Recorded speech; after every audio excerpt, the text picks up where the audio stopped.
ఇప్పుడు సపోజ్ ఇక్కడ ఒక కౌంట్ ఉంచాను 0. ఈ కౌంట్ నేను మారుస్తూ ఉండాలి. సెకండ్‌కి ఒకసారి మారుస్తూ ఉండాలి. అది ఎలా చేయగలం? ఇక్కడ 0 ఇచ్చాను. అండ్ 2 బటన్స్ ఇద్దాం.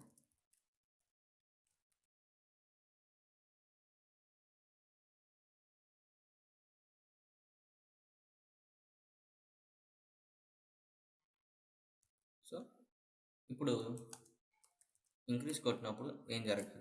దీనికి ఒక ఫంక్షన్ రాస్తాం. డిక్రీజ్ క్లిక్ చేసినప్పుడు ఆన్ క్లిక్ దీనికి ఒక ఫంక్షన్ రాస్తాం.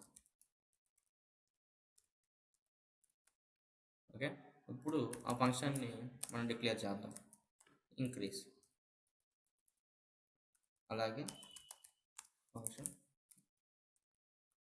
డిక్రీజ్. ఒక వేరియబుల్లోకి స్టోర్ చేసుకుందాం.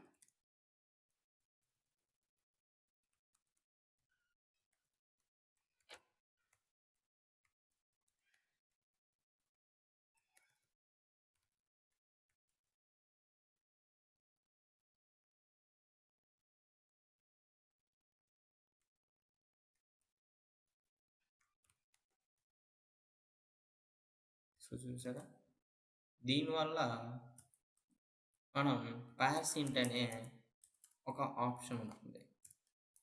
ఇక్కడ పార్సింట్ వాడడం వల్ల అది ఇంట్ కన్వర్షన్లోకి జరుగుతుంది.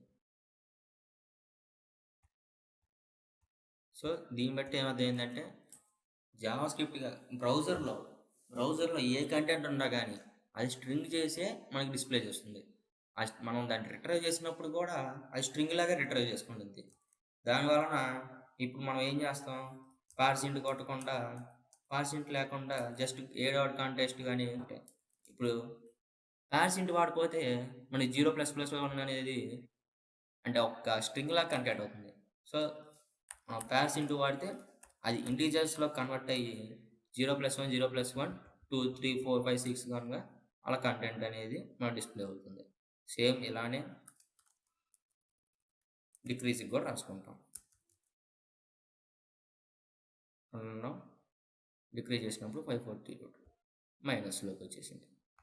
సో ఇలాగా ఇంకో బటన్ పెడతాం, రీసెట్ బటన్.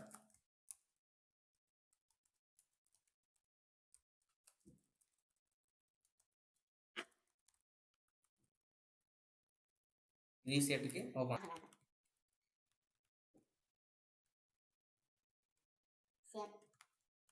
కాకపోతే రీసెట్ అంటే ఏం కావాలి, ఆ కంటెంట్లోకి 0 కాబట్టి 0 ఇంక్రీజ్ చేస్తాం, రీసెట్ కొడితే